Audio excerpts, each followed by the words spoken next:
Hey my students, I just hope that you all are doing great. So today we are going to discuss NCERT question answers of chapter 3 human reproduction. So first question is of Phillips. A part is human reproduce dash. तो human reproduction हमने previous chapter के अंदर discuss किया था कि sexual reproduction के through उनमें reproduction होती है, ठीक है. Then B part humans are dash. Humans are viviparous क्योंकि वो यंग वंस प्रोड्यूस करते हैं. Then C part fertilization is dash in humans. Humans के अंदर कौन सी फर्टिलाइजेशन होती है बच्चे? इंटरनल फर्टिलाइजेशन होती है. Then D part male and female gametes are. Male और फीमेल गैमेट्स होते हैं, they are always haploid in nature and the zygote formed is diploid. The E part is of zygote I think, है ना. So zygote is dash, ठीक है, diploid होता है वो भी. Then fifth that is F part, the process of release of ovum from the mature follicle is called dash. तो जब ओवम जो है वो मेच्योर फॉलिकल से रिलीज होता है उस प्रोसेस को हम ओवुलेशन बोलते हैं. Ovulation is induced by a hormone called dash. तो जब ओवुलेशन होती है तब एक हार्मोन इंड्यूस होता है फीमेल बॉडी के अंदर स्टूडेंट्स, उसको बोला जाता है ल्यूटिनाइजिंग हार्मोन, ठीक है. Then H part, the process of fusion of male and female gamete is known as fertilization. Okay, so now then I part, fertilization takes place in dash. तो fertilization हमने ये तो पढ़ लिया था प्रीवियस चैप्टर के अंदर कि मेल और फीमेल गैमेट की फ्यूजन को हम फर्टिलाइजेशन बोलते हैं.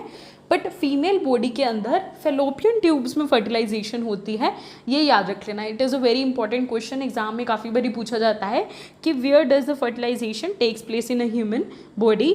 तो हम बोलेंगे फेलोपियन ट्यूब्स, ठीक है. Okay, then J part, zygote divides to form dash which is implanted in uterus.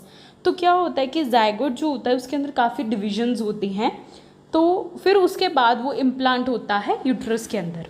तो जब डिविजन्स होती हैं zygote के अंदर तब क्या बनता है? ब्लास्टोसिस्ट बनता है स्टूडेंट्स, ठीक है.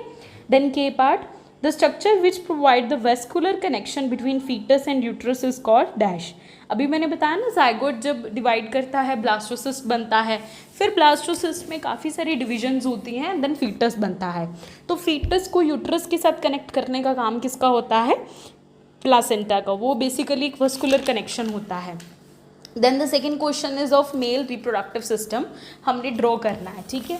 यहाँ पर मैंने डायग्राम बनाई है और मैंने 5 मेंशन किए हुए हैं, तो आप अच्छे से देख लेना, ठीक है. देन नीचे मैंने यहाँ पर फीमेल रिप्रोडक्टिव सिस्टम बनाया है, वो आप देख लेना यहाँ पर, ठीक है. देन उसके बाद फोर्थ क्वेश्चन पे चलते हैं. डायग्राम्स की डिटेल डिस्क्रिप्शन मैं अलग वीडियोस में बनाऊंगी, तब तक आप फोर्थ क्वेश्चन को देखिए. Write two major functions of each of testes and ovaries. देखो स्टूडेंट्स, जो टेस्टीज और ओवरीज हैं वो क्या हैं? मेल और फीमेल रिप्रोडक्टिव ऑर्गन्स हैं, ठीक है. अब इन दोनों ऑर्गन्स का काम क्या है? हमारे अंदर हॉर्मोन्स को रिलीज करवाना, ठीक है. और वो क्या है? वो पढ़ते हैं हम, ठीक है. तो मेजर फंक्शन टेस्टीज का क्या है? First point is production of sperm by the seminiferous tubules और by the process of spermatogenesis. तो क्या होता है कि टेस्टीज जो होती हैं उनके अंदर ना सेमिनिफेरस ट्यूब्यूल्स होती हैं स्टूडेंट्स. इन सेमिनिफेरस ट्यूब्यूल्स के अंदर ना स्पर्मेटोजेनेसिस नाम का एक प्रोसेस होता है. स्पर्मेटो मीन्स स्पर्म एंड जेनेसिस आपको पता है ये फॉर्मेशन के लिए यूज़ करते हैं हम, है ना. तो स्पर्मेटोजेनेसिस यानी कि स्पर्म बनाने का जो प्रोसेस है वो टेस्टीज के अंदर होता है, ठीक है. देन उसके बाद क्या है? Second one, production of male sex hormone testosterone by the Leydig cells. अब क्या होता है? टेस्टीज के अंदर हमारे पास क्या होते हैं? लेडिक सेल्स होते हैं स्टूडेंट्स, ठीक है. अब ये जो लेडिक सेल्स होते हैं यहाँ पर एक हार्मोन रिलीज किया जाता है लेडिक सेल्स के द्वारा. टेस्टोस्टेरोन बोलते हैं इस हार्मोन को, और एंड्रोजन हार्मोन भी बोला जाता है, ठीक है. और उसके बाद फिर हम ओवरी के 2 मेन फंक्शंस पे चलते हैं. तो फर्स्ट पॉइंट क्या है? Production of ova by oogenesis. अब यहाँ पर ओवा बनता है, एग बनता है oogenesis से, ठीक है. और इसका भी काम क्या है? ओवरीज का फीमेल सेक्स हॉर्मोन्स रिलीज करते हैं. कौन कौन सा? ईस्ट्रोजन, प्रोजेस्ट्रॉन, ठीक है. So this is about the fourth question. Now we move to the fifth question. Seminiferous tubules हैं, इसकी भी डायग्राम बनाई हुई है, डिटेल डिस्क्रिप्शन आपके अलग वीडियो में करेंगे. बट इसके साथ आपको थोड़ा थोड़ा इसका स्ट्रक्चर भी डिस्क्राइब करना है. उसमें तो सिर्फ हमने ड्रॉ करना था जो सेकेंड और थर्ड क्वेश्चन थे. तो फिफ्थ क्वेश्चन में क्या है? Seminiferous tubules are highly coiled structures present in the testicular lobules, ठीक है. अब ये जो सेमिनिफेरस ट्यूब्यूल्स हैं, इसी स्ट्रक्चर को हमने एक्सप्लेन करना है।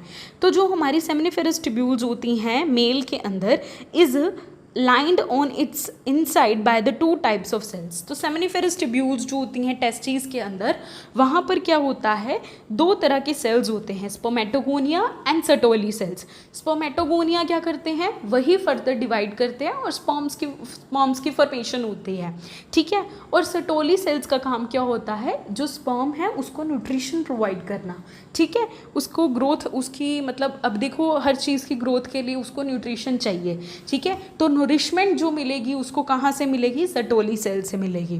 Then the third point is spermatogonia are male germ cells that undergo meiotic divisions होंगी, जो क्या करेंगी, स्पर्म बनाएंगी, ठीक है। While Sertoli cells I had already share to you कि ये क्या करेंगे, न्यूट्रिशन प्रोवाइड करती हैं जर्म सेल्स को, ठीक है, यानी कि हमारे स्पर्मेटोगोनिया सेल्स को, ठीक है। देन उसके बाद fourth point, the region outside the seminiferous tubules called the interstitial spaces contain small blood vessels and Leydig cells. Of course जो अभी हमने पढ़ा कि जो सेमिनिफेरस ट्यूब्यूल्स होती हैं वहाँ पर लेडिक सेल्स होते हैं जो testosterone hormone, male hormone release करते हैं। तो क्या है, वहाँ पर लेडिक सेल्स जो होते हैं वो पड़े रहते हैं उसके आउटसाइड, आउटर सेक्शन के एरिया के अंदर, ठीक है। देन उसके बाद सिक्स्थ क्वेश्चन क्या कहता है, what is spermatogenesis, briefly describe the process of spermatogenesis. तो पहले तो हमने स्पर्मेटोजेनेसिस बताना है क्या होता है और फिर उसमें प्रोसेस को एक्सप्लेन करना है। तो क्या है ये देखो, अब क्या होता है स्पर्मेटोजेनेसिस की डेफिनेशन दोगे सबसे पहले आप, the process of production of sperms from the immature germ cell in males is called the spermatogenesis. सबसे पहले जो जर्म सेल होता है दैट इज अ स्पर्मेटोगोनिया। अब process of formation of immature germ cell that is spermatogonia, ठीक है, for the production of sperms is called spermatogenesis, ठीक है। सबसे पहले देखो यहाँ पर ना स्पर्मेटोजेनेसिस के अंदर ना 3 फेजेस होते हैं students, multiplication phase, growth phase and maturation phase. सबसे पहले मल्टीप्लिकेशन फेज के अंदर क्या, नाम से ही क्लियर हो रहा है कि यहाँ पर स्पर्मेटोगोनिया ना बस मल्टीप्लाई करेंगे, डिवाइड करेंगे। तो यहाँ पर सेल की डिवीजन के लिए हमने पहले ही पढ़ा था माइटोसिस होती है ना, सेल डिवीजन का मेथड। तो क्या होता है कि एक से यहाँ पर 2 बन गए माइटोसिस से, और फिर जो दूसरा होगा वो भी डिवाइड करेगा फर्दर, ठीक है। ये स्पर्मेटोगोनिया डिवाइड करते रहेंगे। अब क्या होता है ग्रोथ फेज के अंदर, ग्रोथ फेज में स्टूडेंट्स क्या होता है कि जो हमारे पास स्पर्मेटोगोनिया है, ठीक है, वो ग्रो हो जाएगा, ठीक है, डिफरेंशिएशन होगी स्पर्मेटोगोनिया की ग्रोथ फेज के अंदर। तब क्या है, हमारे प्राइमरी स्पर्मेटोसाइट्स सेकेंडरी स्पर्मेटोसाइट्स बनाएगा और सेकेंडरी स्पर्मेटोसाइट्स फिर स्पर्मेटिड्स बनाएंगे।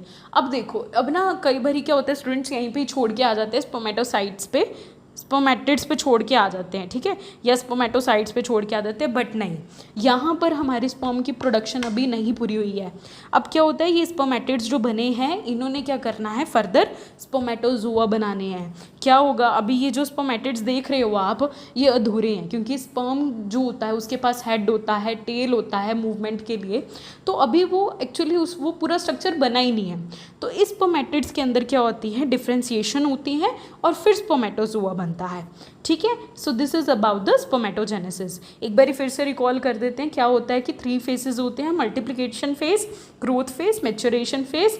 तो मल्टीप्लिकेशन फेज में क्या होगा, स्पर्मेटोगोनिया जो है वो फर्दर माइटोसिस से डिवाइड करेगा, फिर काफ़ी सारे स्पर्मेटोगोनियाज बनेंगे, फिर स्पर्मेटोगोनिया क्या करेगा, डिफरेंशिएशन करेगा, प्राइमरी स्पर्मेटोसाइट्स बनाएगा। अब मियोसिस 1 होगी, मियोसिस 1 से वो क्या करेगा, सेकेंडरी स्पर्मेटोसाइट्स बनाएगा, फिर मियोसिस 2 से वो स्पर्मेटिड्स बनाएगा, एंड देन स्पर्मेटिड्स जो है वो फर्दर क्या करेंगे, डिफरेंशिएट करके स्पर्मेटोजोआ बना देंगे। और जब आपने इसके डीप एक्सप्लेनेशन लिखनी है ना स्टूडेंट्स, तो आप अलग अलग पॉइंट्स बनाओगे, पहले multiplication phase, growth phase and then maturation phase. इसको अच्छे से डायग्रामेटिकली एक्सप्लेन करके आना, ये बहुत बड़ी क्वेश्चन पूछा जाता है, ठीक है, बोर्ड्स के अंदर। देन उसके बाद आता है draw the diagram of sperm. तो स्पर्म की डायग्राम भी मैंने यहाँ पर शो की हुई है। यहाँ पर आपको एक्रोसोम दिख रहा होगा सबसे पहले, जो एक उभरा हुआ स्ट्रक्चर दिख रहा है हेड के ऊपर। तो पहली बात, ये जो 4 पार्ट्स होते हैं स्पर्म के, कौन कौन से हैं, head, neck, middle piece and tail, ठीक है।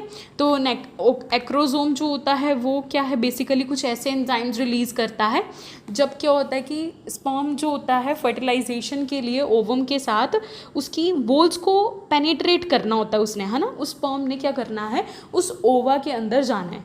तो वो क्या करेगा, उसकी बहुत सारी लेयर्स होती हैं ओवा की, तो उसको पेनिट्रेट करने के लिए कुछ एंजाइम्स सिक्रीट करता है ये एक्रोसोम। न्यूक्लियस है हेड रीजन के अंदर। देन नेक में आ जाते हैं हमारे पास proximal centriole and distal centriole, ठीक है। प्रॉक्सिमल जो आगे है, डिस्टल जो पीछे है, ठीक है। मिडिल पीस में हमारे पास क्या आ जाता है, माइटोकॉन्ड्रिया। ऑफ कोर्स स्पर्म की भी तो एनर्जी चाहिए ना मूव करने के लिए, मोटाइल होता है इसका स्ट्रक्चर, तो इसीलिए क्या है यहाँ पर माइटोकॉन्ड्रिया भी होता है to provide energy to the sperm, ठीक है। टेल और एंड पीस है, ठीक है। I hope it just clear to you all, ठीक है। Next question, question number 10th तो हमारे पास क्या है, स्पर्म की डायग्राम थी। 10th क्या है, what are the major components of seminal plasma. तो सेमाइनल प्लाज्मा जो होता है उसके कंपोनेंट्स बताने हैं, ठीक है। सेमाइनल प्लाज्मा के अंदर क्या होता है स्टूडेंट्स, फ्रक्टोज होता है, सिट्रिक एसिड होते हैं, लिपिड्स होते हैं, प्रोटियोलिटिक एंजाइम्स होते हैं, all coming from the mixture of secretion of male accessory glands, ठीक। Question number 11th, what are the major functions of male accessory glands and ducts. तो ऊपर हमने पढ़ा ना मेल एसेसरी ग्लैंड्स, तो उसके बारे में पढ़ते हैं। तो major functions of male accessory ducts is the storage and the transportation of sperms from the testis to outside through the urethra. अब क्या होता है कि जो मेल एसेसरी डक्ट्स होती हैं वो क्या है, उनका जो मेजर फंक्शन है वो क्या है, स्टोर करना, या फिर जो हमारे जो स्पर्म जब बन जाता है उसकी ट्रांसपोर्टेशन करवाना, उसको स्टोर करके रखना। टेस्टिस से जब स्पर्म बन जाएंगे तब क्या होगा, उनकी ट्रांसपोर्टेशन करवानी है ना, तो उनकी स्टोरेज जब जो बन गए तो उनको स्टोर करके भी तो रखना है, ठीक है। To the outside through the urethra के बाहर हमने भेजना है। सो क्या है, major functions of male accessory glands are. तो मेल के अंदर जो कुछ एसेसरी ग्लैंड्स हैं उनके बारे में पढ़ते हैं। सेमाइनल वेसिकल तो क्या है, सिक्रीट फ्रक्टोज। वजह सेमाइनल वेसिकल जो है वो क्या करता है, फ्रक्टोज सिक्रीट करता है, जो कि क्या करेगा, एज एनर्जी सोर्स का काम करता है, ठीक है, by the sperm, and the prostaglandin that induces a male muscle contraction को prostaglandin रिलीज करते हैं, ठीक है, मतलब कंट्रैक्ट करवाने में मसल कंट्रैक्शन करवाते हैं। Prostate gland and bulbourethral gland, तो हमारे पास मेल ग्लैंड्स जो होते हैं वो कौन कौन से एसेसरी ग्लैंड्स हैं जिनका काम स्टोरेज का है या फिर वो कुछ एनर्जी एज अ सोर्स काम करेंगे। Seminal vesicle, prostate gland and bulbourethral.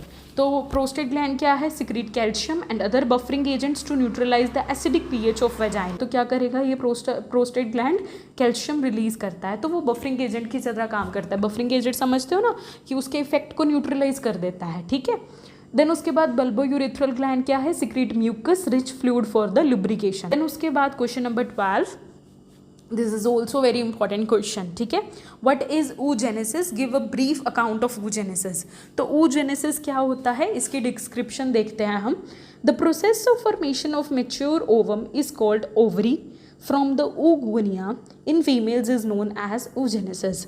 तो मेच्योर ओवम को बनाना किसके अंदर, ओवरी के अंदर बनाना, फ्रॉम किसके प्रोसेस से, oogenesis से और oogonia से, ठीक है। यहाँ पर क्या होता है स्टूडेंट्स, एक oogonia है, वो oogonia जो है वो क्या करेगा, किस में चेंज हो जाएगा, एक मेच्योर ओवम के अंदर। मेच्योर ओवम के अंदर बन जाएगा हमारे पास oogonia धीरे धीरे डिफ्रेंसिएशन से। इस प्रोसेस को हम oogenesis कहते हैं। जैसे हमने स्पर्मेटोजेनेसिस में पढ़ा ना कि स्पर्मेटोगोनिया से स्पर्मेटोजोआ बन गए, स्पर्म्स बन गए, ठीक है। वैसे ही oogonia से क्या बनेगा, मेच्योर ओवम बनेगा।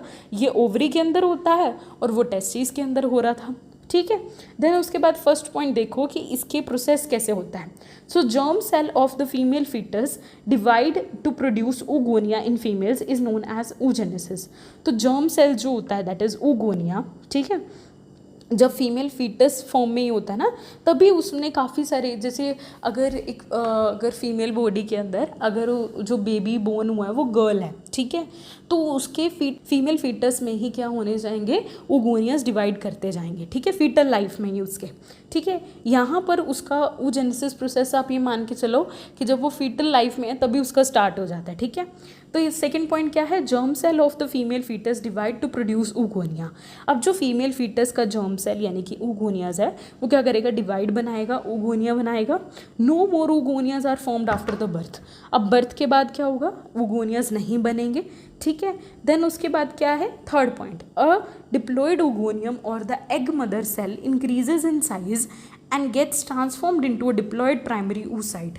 अब क्या होता है, ओगोनियम क्या है, डिप्लॉयड है, ठीक है, और एग मदर सेल ये क्या करेगा, अपना साइज बढ़ा देगा, मतलब साइज में थोड़ा बड़ा हो जाता है ओगोनियम। फिर क्या होता है, वो एक डिप्लॉयड प्राइमरी oocyte के अंदर कन्वर्ट हो जाता है, ठीक है। देन फोर्थ पॉइंट क्या है, this diploid primary oocyte undergo meiosis. फिर प्राइमरी oocyte के अंदर क्या होगी, म्योसिस होगी, जैसे हमने वहाँ पढ़ा था। म्योसिस होते ही वो क्या बनाएगा, हैप्लॉइड सेल्स बनाएगा। अब देखो यहाँ पर डिप्लॉयड प्राइमरी oocyte है, हमें क्या करना है, हमें हैप्लॉइड चाहिए, ठीक है, क्योंकि हमारे फॉर्मेशन हमें पढ़ा हुआ है कि जो गैमेटोजेनेसिस होती है उसमें हैप्लॉइड गैमेट्स बनते हैं, तो उसके लिए म्योसिस हो रही है, ठीक है। Then the smaller cell, fifth point, the smaller cell is known as a first polar body. देखो अब प्राइमरी oocyte ना जब म्योसिस में डिवाइड करता है ना तो हैप्लॉइड सेल्स बनाता है, तो वो दो तरह के सेल्स बनाता है, एक स्मॉलर सेल होता है, लार्ज सेल होता है। स्मॉलर सेल को हम फर्स्ट पोलर बॉडी बोलते हैं और लार्ज सेल को हम सेकेंडरी oocyte बोलते हैं। फिर यही सेकेंडरी oocyte, सिक्स पॉइंट में यही लिया है कि अब जब सेकेंडरी oocyte जो है उसमें दोबारा म्योसिस होगी तब वो क्या बनाएगा, सेकेंड पोलर बॉडी बनेगी। सेकेंड पोलर बॉडी के साथ क्या बनेगा, ओवम बन जाएगा। Hence in the process of oogenesis a diploid oogonium, याद रखना डिप्लॉयड ओगोनियम है वो क्या करता है, एक सिंगल हैप्लॉयड ओवम बनाता है, ठीक है, वाइल 2 और 3 बॉडीज आर फॉर्म्ड। और ये जो first polar body, second polar body, ये जो पोलर बॉडी साथ में बनती रहती हैं, ठीक है। देन उसके बाद ये मैंने नेक्स्ट पेज पे आपको डायग्राम दिखाया हुआ है oogonia का, जिसमें आप देख सकते हो कि सबसे पहले हमारे पास oogonia है, वो डिफ्रेंशिएट करता है। इसमें भी तीनों फेसेस हैं, multiplication face, growth face, maturation face. तो यहाँ पर वो डिवाइड कर रहे हैं लगातार, प्राइमरी oocyte, सेकेंडरी oocyte बना रहे हैं, ठीक है। आपको डायग्राम से क्लियर हो जाएगा डिस्क्रिप्शन के साथ। सो नेक्स्ट क्वेश्चन क्या है, 15th question, name the functions of the following. तो हमें ए बी पार्ट करके कुछ क्वेश्चंस दिए हुए हैं, पार्ट्स दिए हुए हैं, हमें इनको डिफाइन करना है। तो first is corpus luteum. Corpus luteum क्या होता है students, it act as an endocrine gland. तो ये क्या है, एक एंडोक्राइन ग्लैंड है जो कि क्या सिक्रीट करता है, प्रोजेस्टेरोन हार्मोन सिक्रीट करता है। हमेशा ग्लैंड से क्या सिक्रीट होता है, हार्मोन रिलीज किया जाता है, ठीक है, which is essential part of endometrium of uterus, okay, that is the left part of the Graafian follicle.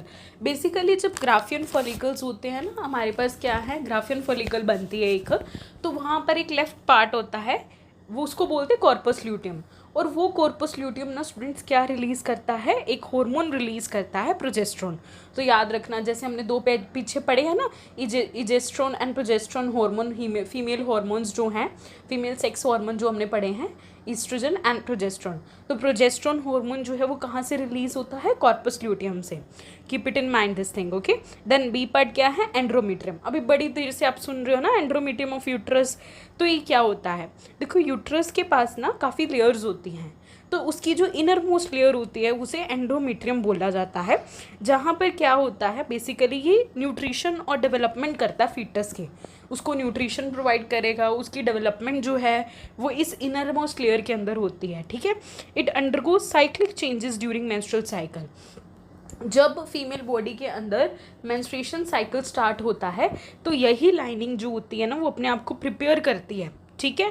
यहाँ पर क्या है, काफ़ी सारे चेंजेस होते हैं, शेड ऑफ हो जाती है ये लाइनिंग जब फर्टिलाइजेशन नहीं होती है, और अगर फर्टिलाइजेशन हो जाती है तो ये अपने आप को प्रिपेयर कर लेती है इम्प्लांटेशन के लिए एंड प्लेसेंटेशन, ठीक है। उसके बाद एक्रोजोम में हम पढ़ते हैं। एक्रोजोम मैंने अभी आपको पीछे बताया था कि स्पर्म का जो हेड होता है उसके ऊपर एक प्रोट्रूडिंग स्ट्रक्चर होता है, उसे हम एक्रोजोम बोलते हैं। तो इसके जो हेड के पास ना काफ़ी हाइड्रोलिटिक एंजाइम्स होते हैं, उन एंजाइम्स को क्या बोला जाता है, हाइड्रोलिटिक एंजाइम। वो किस में हेल्प करते हैं, ओवम की मेम्ब्रेन्स को डिसॉल्व करने में, ताकि वो फर्टिलाइजेशन अच्छे से कर पाए। देन डी पार्ट क्या है, स्पर्म टेल। अभी हमने स्ट्रक्चर में पढ़ा था कि it helps in the movement of sperm, किसमें हेल्प करती है, स्पर्म की मूवमेंट के अंदर, ठीक है, क्योंकि स्पर्म की मूवमेंट होगी तभी तो फर्टिलाइजेशन हो पाएगी, स्पर्म का मूव होना ज़रूरी है तो ही वो ओवम तक पहुंच के फर्टिलाइजेशन प्रोसेस को प्रोसीड कर पाएगा। देन ई पार्ट क्या है, फिम्ब्रे। अब जब हमने ओवुलेशन पढ़ा था तो ओवुलेशन क्या होता है, ओवम का रिलीज होना फ्रॉम द मेच्योर फॉलिकल, ठीक है, मेच्योर फॉलिकल से रिलीज होता है ओवम, तब वो वहाँ पर एक कलेक्शन के लिए, ठीक है, फिम्ब्रे प्रेजेंट होता है, ठीक है। तो these are the definitions which are very important, 1 marks में पूछ ली जाती हैं बोर्ड्स के अंदर। देन उसके बाद क्या है, 17th question, what is menstrual cycle, which hormone regulate the menstrual cycle. यहाँ पर ना आप कोशिश करना कि इस क्वेश्चन के अंदर ना एनसीईआरटी के अंदर डायग्राम बनी हुई है तो उसको ज़रूर ड्रॉ कर लेना, ठीक है। व्हाट इज़ मेंस्ट्रुअल साइकिल, तो हमें मेंस्ट्रुएशन बताना है, इसमें क्या होता है बेसिकली। देखो, in human female menstruation is repeated at an average interval of 28 to 29 days. So of course we all know, आज के टाइम पे हमें सबको पता है कि मेंस्ट्रुएशन क्या है। फीमेल बॉडी के अंदर एक ऐसा प्रोसेस है जो 28 और 29 डेज में एक एवरेज इंटरवल में प्रोसीड होता है, ठीक है।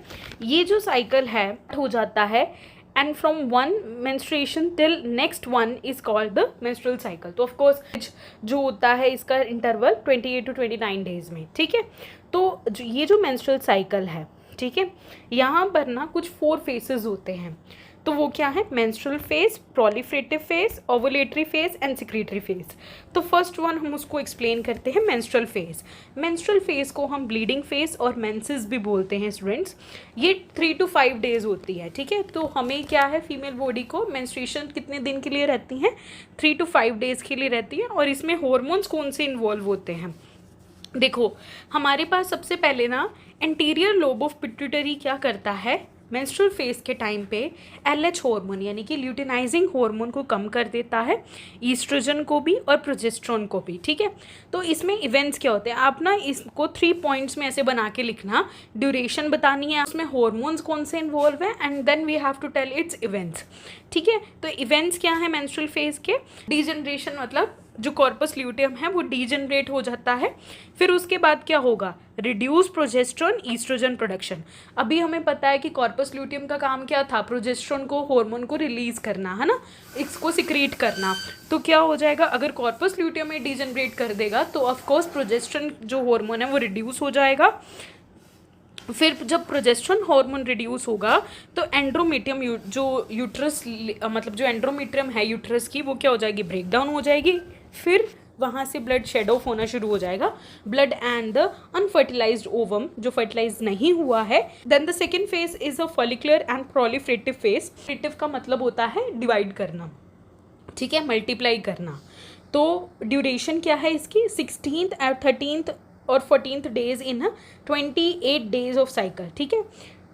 इसको ना 6th और 13th ही लिखना, टी ज़रूर लिखना है आपने, ठीक है। 6 to 13 6th and 13th day, 28 day of का मेंस्ट्रुअल साइकिल होता है ना, तो इसका ये ड्यूरेशन रहती है। हॉर्मोन्स क्या है, FSH हार्मोन भी होता है एक हमारे पास, follicle stimulating hormone.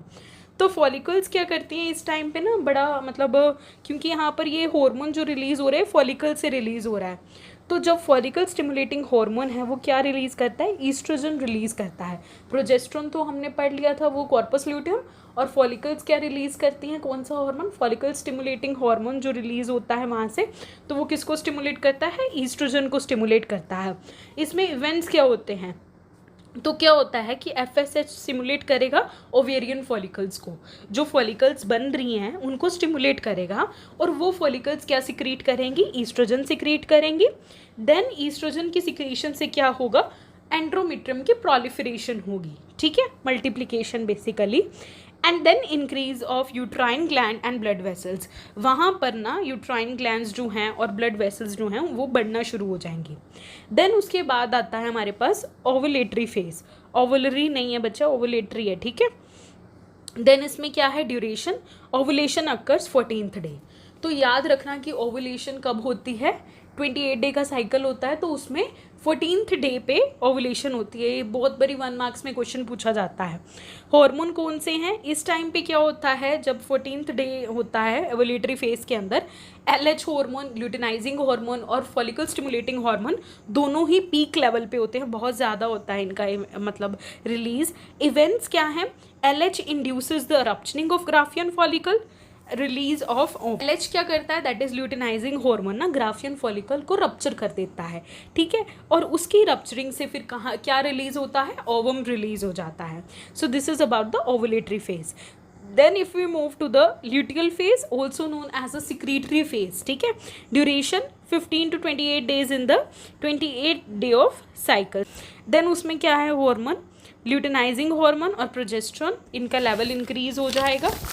Then LH क्या होगा, इवेंट्स में क्या होगा, जो ल्यूटिनाइजिंग हार्मोन है ओवुलेशन कराएगा and stimulation of remaining cells to develop corpus luteum. अब ओवुलेशन जब हो गई, ओवम रिलीज हो गया है, ठीक है, फिर से क्या होगा, सेल्स जो हैं वो कॉर्पस ल्यूटियम को डेवलप करेंगे। Corpus luteum then secrete progesterone which stimulate the uterine glands to produce an increase the amount of watery mucus. तो हमें पता है कि जब मेंस्ट्रुएशन होने से पहले हमें म्यूकस सिक्रीशंस होती है ना, तो वो क्या होता है बेसिकली, वाइट डिस्चार्ज जो होता है मेंस्ट्रुएशन से पहले, वो just because of the corpus luteum क्या करता है, प्रोजेस्टेरोन हार्मोन रिलीज करता है। वो क्या करता है, स्टिमुलेट कर देता है प्रोजेस्टेरोन हार्मोन यूट्राइन ग्लैंड से। फिर वो क्या करता है, यूट्राइन ग्लैंड्स जो हैं वो एक वाटरी म्यूकस सिक्रीट करते हैं and also secretes from vagina of course, ठीक है। देन उसके बाद हॉर्मोनल कंट्रोल हमारे पास है, ये आप पढ़ लेना, ठीक है, आपको समझ आ जाएगा, ये बेसिक दिया हुआ है यहाँ पर। देन उसके बाद क्या है, then if you move to question number 18, what is parturition, which hormone are involved in the induction of parturition. तो बेसिकली पार्चुरेशन बतानी है क्या होता है। Parturition is a student, it's a kind of a process, fetus की delivery होती है at the end of the pregnancy. तो जब डिलीवरी ऑफ द फीटस मतलब उसका time period at the end of the pregnancy तक, उसको हम बोलते हैं पार्चुरेशन, ठीक है। तो द प्रोसेस मतलब basically the hormones involved in the induction of parturition. तो जब ऑक्सीटोसिन हार्मोन क्या है, from the maternal pituitary leads the strong uterine contractions that led to the expulsion of the baby from the uterus।